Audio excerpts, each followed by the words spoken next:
Olá, boa noite, bem-vindas ao Passo a Passo, mais uma sessão desta temporada em que nós refletimos sobre o que é que desafios é que estão. Portanto, o Passo a Passo é destinado a todas as pessoas que lidam com o desafio de compatibilizar o desejo enorme de felicidade que temos, não é? De chegar ao céu, com o caos de cada dia, não é? Há diferentes dias de caos, ontem tivemos uma experiência peculiar de caos, e cada dia tem os seus desafios. E o lema é passo a passo, um dia de cada vez, não é? Cabeça no céu, pés na terra. Já abordámos os sacramentos e as bem-aventuranças e os dons do Espírito Santo, como essa cabeça no céu, pés na terra, abordámos as virtudes, os mandamentos e as obras de misericórdia. Com essa consciência de que a santidade é um caminho que nós somos convidados a percorrer, contanto que vivemos neste mundo, com todas as suas potencialidades e que não estando na moda é moda. E por isso o flyer e todo o branding deste ano também tem elementos da moda, precisamente para reforçar essa mensagem. Portanto, passo a passo pretende ser uma formação holística que nos ajuda a sonhar com ambição e a atuar com convicção.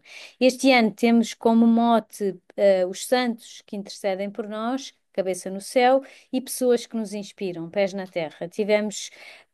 Há duas sessões atrás, tivemos uma sessão sobre São Tomás de Aquino, o que crer, o que desejar e o que fazer. E tivemos também a noção de que o São Pio X recomendou que se conservassem santa e inviolavelmente os princípios filosóficos estabelecidos por São Tomás de Aquino. Portanto, é uma referência na Igreja. Ensina-nos, a partir das coisas criadas, uma análise que seja congruente com a fé, não é? Em que nós podemos distinguir com certeza o que é que só a Deus pertence e não se pode atribuir a mais ninguém. Ilustra-se também com toda a clareza a diversidade e a analogia existente entre Deus e as suas obras. Portanto, nós não perdemos protagonismo, mas sabemos que Deus realmente é que um, nos conduz e há essa providência por trás de tudo. Portanto, São Tomás de Aquino escreveu ao todo mais de 60 livros e a Suma Teológica é o mais conhecido. Não foi concluído, mas é uma brilhante parte da teologia cristã escolástica, dividida em 5 partes para demonstrar a existência de Deus. O centro da sua obra é a confiança na razão e nos sentidos, com esta noção de que a filosofia é serva da teologia, mas a razão não anula, a fé não anula a razão, não é? Porque às vezes há esta dúvida se de facto nós avançarmos do ponto de vista científico, se isso afeta a fé, mas Deus é o Senhor da história e da ciência e do homem e do mundo, portanto isso não faria sentido.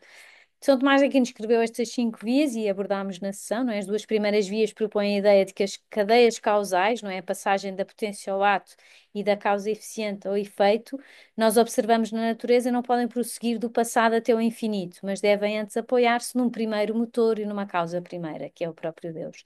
A terceira parte da observação da contingência, da limitação dos entes naturais e deduz que a sua causa deve ser um ente que é incondicionado e é necessário. A quarta, aborda os graus de perfeição participada, não é? Que se encontram nas coisas e deduz que tem que haver uma fonte de todas estas perfeições, que é a perfeição com letra maiúscula. E a quinta observa a ordem e as finalidades presentes no mundo e há uma consequência imediata de perceber que tem que haver uma inteligência ordenadora que também seja a causa final de tudo. São Tomás de Aquino também é uma referência em relação à existência do mal no mundo e nós podemos aprender muito com ele.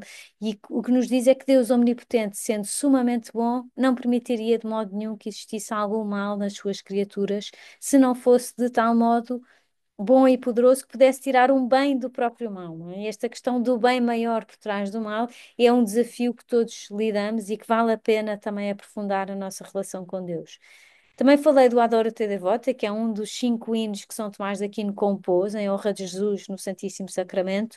Eu pessoalmente rezo todas as quintas-feiras e dá-me imensa defusão de rezar diante do Santíssimo, e é uma oração que tem muito conteúdo e é muito profunda também do que é que nós acreditamos em relação à Eucaristia, que pode ajudar também outras pessoas. No fim da sessão, abordei os 5 remédios contra a tristeza, apontados por São Tomás, não é? Conceder-nos uma satisfação, o choro, a compaixão dos amigos, a contemplação da verdade e dormir e tomar um bom banho. Foram os 5 aspectos. Portanto, se quiserem voltar a aprofundar, também está o vídeo disponível no podcast do YouTube e do Instagram, do podcast do YouTube e do Spotify. Depois tivemos a Helena Caldeira Coelho, portadora de esperança, casada há 11 anos, com 6 filhos, que nos disse que a esperança e a oncologia casam.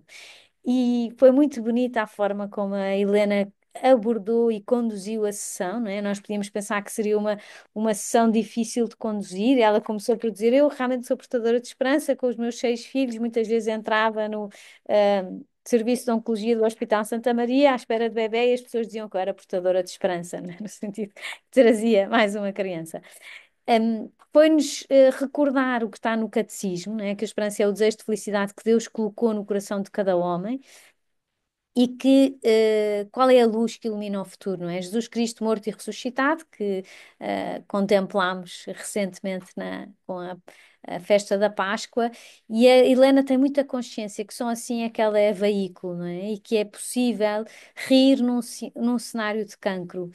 Também assumiu que se não tivesse fé não conseguiria ter escolhido a oncologia, embora nós saibamos que há pessoas que são muito bons oncologistas e que não têm fé, mas a verdade é que é um grande alicerce e um apoio muito importante. E a Helena falou-nos de que a esperança ilumina tudo, mesmo as histórias mais cinzentas, não é? Que há pessoas que têm essa esperança da cura, mas mais importante é a salvação. E recordou aquela história de Jesus, não é? De um dos 10 leprosos que foi curado é que volta para agradecer e esse é salvo. Portanto, 9 foram curados, mas só um é que foi salvo. E para nós temos que trabalhar nisto, não é? Não é tanta a saúde física que nos interessa, não é? Ela disse a saúde é um estado transitório entre duas doenças, mas sim a salvação da nossa alma, que é de facto o que nos conduz à eternidade. E é bonito também esta ideia que eu nunca tinha pensado, não é? Que a Helena nos falou, que os que não têm esperança de vida, não é? Os que não têm cura, têm esperança de alguns dias de vida, ela ajuda-os a trabalhar com esta informação, não é? E para ela a relação com Deus é o fogo interior para a relação com os doentes e, e isto é que eu queria referir que não tinha pensado, não é? Quando as pessoas perguntam, há esperança? E ela diz, mas há esperança em quê? Há esperança que nós vamos fazer tudo, que não nos vamos abandonar? Claro que há essa esperança. Há esperança, ela falou da esperança como uma presença, não é? E a resposta cristã ao sofrimento não é uma resposta, mas uma presença. Isto para mim deu-me imensa luz em relação realmente ao conceito de esperança. O que é que nós podemos apoiar-nos também nesta virtude, que é uma das virtudes teologais. E falou da esperança também como relação, deu vários exemplos de vários doentes, vale muito a pena voltar a ouvir. E também falou da sua experiência como médica, que quando está doente, que deixaste de cuidar é muito difícil, né? Que é uma aprendizagem. Também referiu, por último, só para acabar também esta recapitulação, que a maioria dos doentes sofre mais pelo sofrimento que causa à família do que o próprio e que às vezes a família descansa o doente se o tranquilizar, deixando-o ir. Isto é muito duro de se dizer, ainda mais duro de aceitar, mas muito verdadeiro, não é? Para nós também termos essa consciência, e ajudarmos as pessoas e também deixarmos ajudar com estas ideias da Helena, super inspiradora.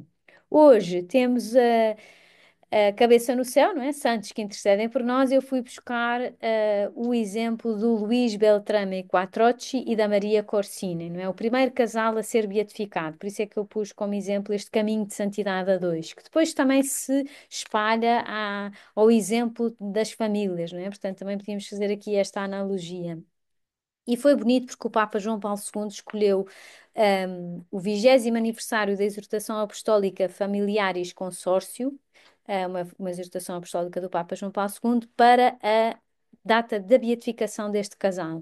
E também é um sinal, não é? De que realmente o caminho de santidade a dois é um caminho de santidade, que a família é uma igreja doméstica, não é? E que de facto pode ser um caminho e um contexto de santidade para muitas pessoas. E é muito por aí que eu vou abordar esta sessão, não é? O Papa dizia que eles viveram uma vida ordinária de modo extraordinário.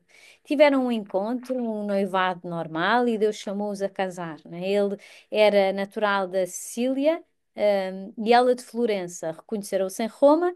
Ele tinha 22 anos, ela tinha 18 e o Luís foi à capital italiana para visitar um tio que o tinha adotado e do qual herdou o apelido, Quattrocchi, e ele ali acabou os seus estudos de Direito e depois ficou advogado-geral do Estado. o que nos ensina também a vida do dia a dia deste casal, que pode ser também a nossa vida. Portanto, eu acho que a ideia aqui desta sessão é muito transpor para a realidade familiar de cada uma. O que nos ensinam é que esta vida foi sempre sustentada pela oração, pela fidelidade ao Evangelho e pela união íntima com Jesus na Eucaristia. Portanto, também pode ser para nós um pilar importante, não é? Oração, fidelidade ao Evangelho e união com Jesus na Eucaristia. Apesar de pouco praticante, não é? O Luís não era muito praticante, foi atraído pela fé e pelo entusiasmo e inteligência da Maria, estudante de línguas que amava a arte e a literatura. Portanto, era a parte criativa da família. Ambos tinham uma personalidade forte e conta-se que discutiam muito, portanto, também há esperança quando as famílias discutem, têm personalidades muito fortes e que às vezes nos pode levar a desanimar, mas é também um caminho de santidade. E eles entenderam que eram chamados a caminhar juntos, não é? Através da oração, intuíram que os anos futuros lhes confirmariam, não é? Era a vontade de Deus que eles se apaixonassem, sentissem a atração um pelo outro e que encontrassem a sua plena realização no amor esponsal.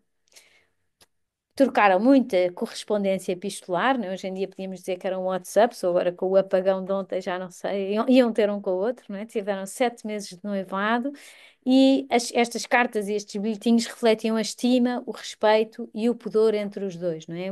Fortemente decididos a viver a castidade antes do casamento, mas também ao mesmo tempo ansiosos por se exprimirem totalmente um ao outro, não é? Casaram na Basílica de Santa Maria Maior, onde nós também assistimos ao funeral do Papa Francisco, que foi sepultado nesta basílica, portanto, uma basílica cheia de significado, e tiveram 4 filhos, uma vida familiar marcada pela fé. Também é bonito saber que os 4 filhos seguiram a vida religiosa, não é? Eles conseguiram criar o contexto para que os filhos discernissem a sua vocação, e é uma graça enorme terem 4 filhos, que seguiram a vida religiosa. A última gravidez da Maria foi muito difícil, não é? Os filhos é o Filipe, a Estefânia, o César e depois a Henriqueta, que foi, que durou mais tempo, também foi a mais nova. A paternidade foi uma missão, não é? Que eles levaram para a frente, confiando na providência de Deus e no Sagrado Coração de Jesus. Eles iam todos os dias à missa, rezavam o terço todos os dias à tarde e faziam adoração à noite. É bonito ver que os dias, o que se conta, não é? Que os dias da família eram transcorridos e anotados pela caneta da animada e brilhante Maria, e que das suas anotações nasceram livros de caráter educativo, pontos de referência ainda atuais para as famílias hoje em dia.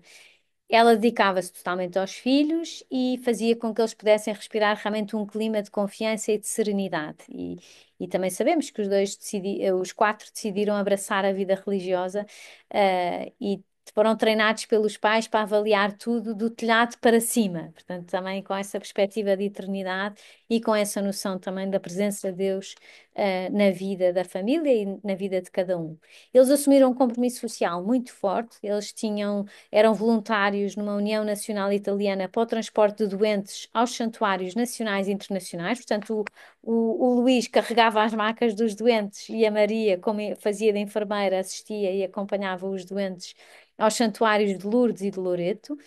Também prestaram a serviço e assistência aos soldados e civis feridos durante as 2 guerras mundiais, salvaram mais de 150 vidas da perseguição nazi, ajudaram vítimas de um terremoto, pertenciam à Ação Católica Italiana, davam apoio na Universidade Católica, animavam os grupos do movimento de Renascença Cristã e diz-se que foram talvez os primeiros a dar cursos para noivos de preparação para o casamento. Portanto, também temos aqui muito a agradecer-lhes por isso. De facto, aqui não é pensar, eu só tenho 5 voluntariados, eles tinham 10, se calhar tenho que arranjar mais 5, não é disso que se trata, mas é perceber um bocadinho que a vertente social também faz parte da nossa existência cristã e da nossa missão evangelizadora neste mundo, não é? Olharmos à volta e percebermos qual é que é o serviço social a que somos chamadas, que muitas vezes é na própria família, porque temos que dar mais atenção a este filho ou àquele, ou aos vizinhos, ou ao bairro. Portanto, cada pessoa também tem o seu lugar na sociedade. O- a relação deles também era muito aberta à transcendência da presença de Deus entre eles. Portanto, aqui é muito bonito ver como eles contavam mesmo com Deus. Portanto, é uma vida a três, não é? Como víamos na sessão da Mafalda. E aqui é um caminho de santidade a dois que tem muita beleza. Depois, pronto, mais tarde também o Luís foi o primeiro a morrer, portanto, para a Maria foi muito difícil a dor da separação. Consolou-se na oração e não é essa a vida, pronto, a fé, não é? Na vida eterna. Foi uma confirmação de que este caminho de santidade vivido juntos como casal é possível, é maravilhoso, é extraordinariamente fecundo e é fundamental para o bem da família, da igreja e da sociedade. Eu fui buscar algumas ideias da homilia do Papa da cerimónia da beatificação, porque achei que poderia fazer mais sentido também para nós aplicarmos à nossa vida. E o Papa começa com uma frase que está no Evangelho de São Lucas e que diz: Mas quando o Filho do Homem voltar, encontrará fé sobre a terra? E é bonito porque o Papa diz: a pergunta com a qual Jesus conclui a parábola sobre a necessidade de rezar sempre sem desfalecer desperta a nossa alma, mas não é seguida de uma resposta. Ou seja, Jesus pretende interpelar-nos todos e somos nós que devemos responder. Portanto, a pergunta é: quando o Filho do Homem voltar, encontrará fé sobre a terra? E nós somos interpelados a responder. Portanto, como é que é a minha vida de fé aqui na terra? Não é? Cristo quer recordar-nos que a existência do homem está orientada para o encontro com Deus. E nós, em família, eh, também podemos olhar à volta, não é? Este exemplo deste casal e de tantos casais e de tantas famílias é um exemplo de uma resposta afirmativa à pergunta de Cristo, não é? E a resposta é dada por cada pessoa de cada família. E, e é bonita, às vezes também a fé é posta à prova, ehm, mas somos sempre convidados a dizer que sim a Deus. E a fé é uma chama, não é? Eles mantiveram acesa a chama da fé e transmitiram-na aos seus quatro filhos. Três dos filhos estavam na cerimónia da beatificação e os pais diziam: Nós educámos-los na fé para que conhecessem Deus e o amassem. Portanto, também é muito o papel dos pais, não é?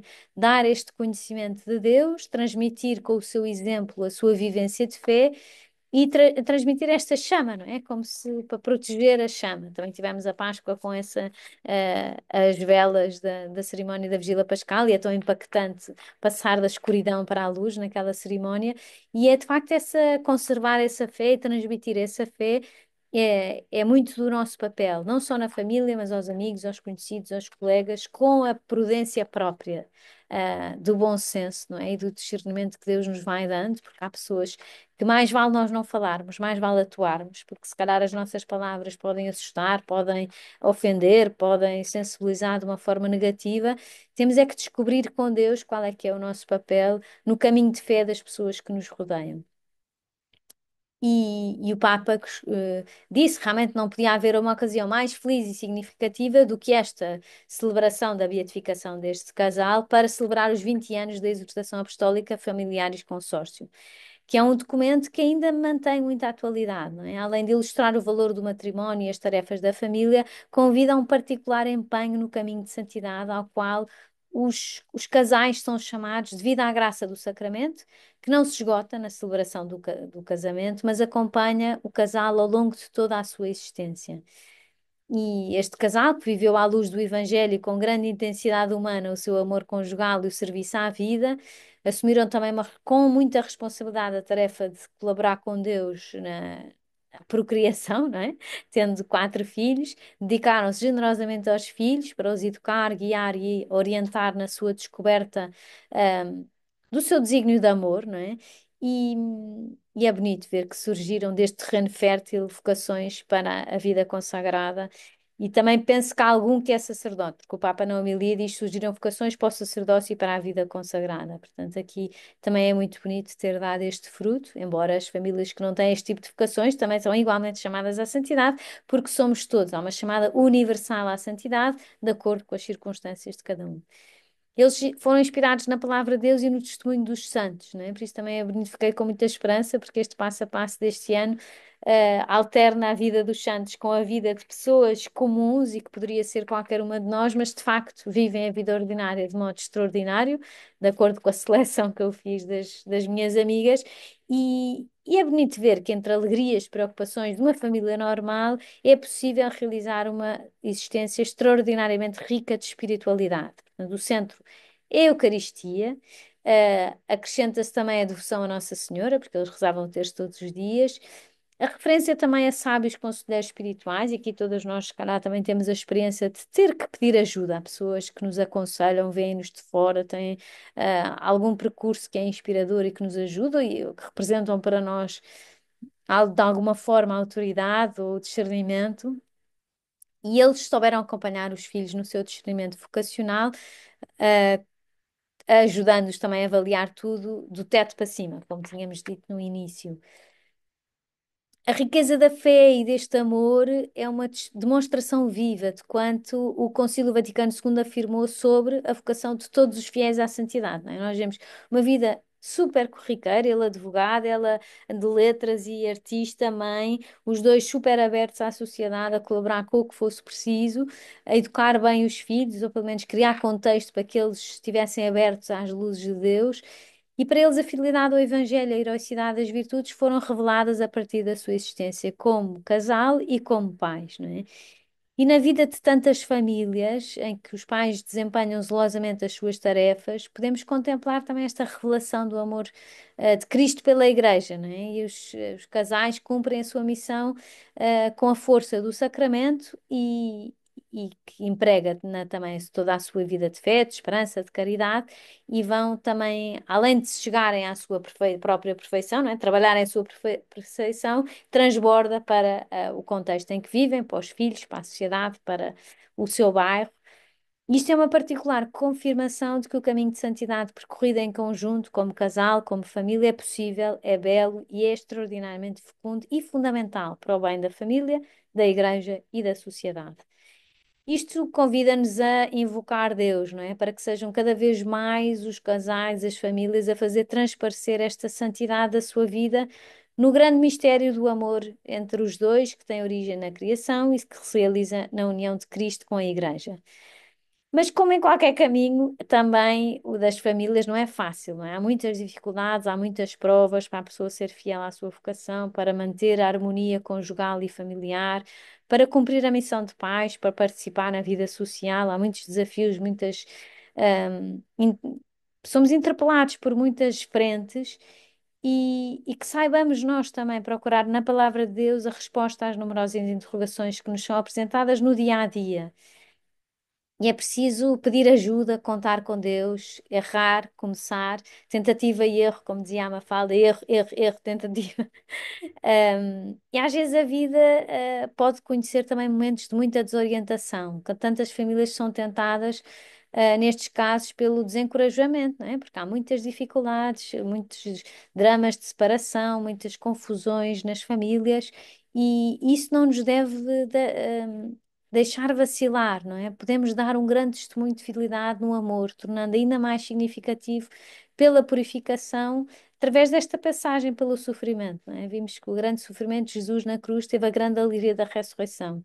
E Deus pede-nos também para participarmos dessa alegria, porque nos pede para participar também dessa cruz, para vermos também a possibilidade de aliviarmos o sofrimento de Jesus com a nossa cruz e para também vermos que Deus do mal tira um bem maior, como dizia São Tomás de Aquino, estávamos a referir e a recordar há pouco. Portanto, o Papa na homilia dizia: confio todas as famílias provadas à mão providencial de Deus e à amorosa solicitude de Maria, sublime modelo de esposa e mãe, que experimentou bem o sofrimento e a canseira no seguimento de Cristo até aos pés na cruz, não é? E convidava-nos a não nos deixarmos vencer pelo desalento, porque há a graça dos sacramentos que nos ampara, que nos ajuda, que ajuda-nos a elevar os braços continuamente ao céu, não é? E a Igreja acompanha-nos, ajuda-nos com a oração, sobretudo nos momentos mais difíceis. Também temos o privilégio de ter tantas pessoas que nos ajudam, que nos estimulam, que nos inspiram. E é-nos pedido, não é? Que nós, em família, amparemos também os braços da Igreja para que nunca deixe de realizar a sua missão de interceder, de confortar, de orientar e de encorajar muitas pessoas. Sabemos que as famílias que são um apoio também para o Papa, não é? Agora vai começar o conclave, também é bom nós rezarmos por todos os cardeais, rezarmos por esta fase da Igreja, não é? Pedirmos ajuda ao Papa Francisco do céu, também continua a olhar e a zelar pela Igreja. Pedimos também pelas pessoas que foram afetadas ontem pelo apagão de uma forma mais forte do que outros, não é? Para que saibamos todos encontrar a verdadeira luz, que é Cristo. E, e que temos a certeza também que estamos à altura da tarefa que nos espera, em todos os lugares e circunstâncias. Isto é bom nós convencermos disso, porque a graça de Deus é muito abundante e muito superior à nossa necessidade. E às vezes custa-nos perceber, porque parece que estamos em caminhos sem saída, mas temos o nosso papel, cada pessoa tem o seu papel. E é bom renovar o desejo de colaborar com Deus nesta missão, não é? Para que as nossas casas, as nossas famílias sejam lugares privilegiados para anunciar e acolher o Evangelho num clima de oração e praticando também a solidariedade cristã. Também pus aqui um exemplo que é o Tomás e a Paquita, que é um casal que também tem o processo de canonização aberto e há uma banda desenhada com a vida deles, que se chama Tomás e Paquita, Juntos até ao Céu, e eles tinham muito esta ideia de procurar fazer do mundo e da sua casa um lugar luminoso e alegre. Portanto, esta ideia de ser lugares luminosos e alegres, inspirados em São José Maria, eram os dois do Opus Dei, e tiveram bastantes filhos, também com vocações hum, particulares, e acho que vale a pena também, sendo assim uma banda desenhada, pode ser também um convite a mostrar a grandeza do matrimónio aos mais novos, para que também hoje em dia eles vivam a aventura do amor e deixem-se também interpelar por Deus e deixem-se conquistar por esta visão, não é? De que nós podemos percorrer este caminho de santidade com os seus desafios, com o seu caos, mas com os olhos postos no céu, não é? Passo a passo, um dia de cada vez, olhando para o céu e para Deus que nos espera do céu. Na próxima sessão vamos ter a minha cunhada Ana e a sua irmã gêmea, que nos vão falar da sua experiência de uma doença inesperada que chegou à Marta, que é a irmã gêmea da minha cunhada, que é a Ana, portanto a Marta está à esquerda e a Ana está à direita, com as respectivas famílias. E foi uma oportunidade de uma vida santificada. A Marta já está curada dessa doença, foram 2 anos muito difíceis e eu pedi-lhe para transmitir a sua experiência. A Marta ficou bastante perplexa porque não, pronto, não está habituada a partilhar esta experiência, de certeza que vai ser super inspiradora. E a Ana ainda menos, também me disse, olha, eu não sei o que é que tu queres que eu diga, eu disse, não há quereres, não há guião para esta sessão, há apenas abrir o coração e transmitir a vossa experiência, porque acho que tenho a certeza absoluta que pode ajudar também outras famílias a deixarem-se inspirar por esta experiência que é sempre difícil, mas que também é sempre possível de santificar. Portanto, convido-vos a juntarem-se aqui a esta sessão daqui a 15 dias e interrompemos aqui a nossa sessão. Muito obrigada pela vossa presença. Obrigada, Inês. Obrigada a Obrigada, todas. adeus, beijinho. Obrigada.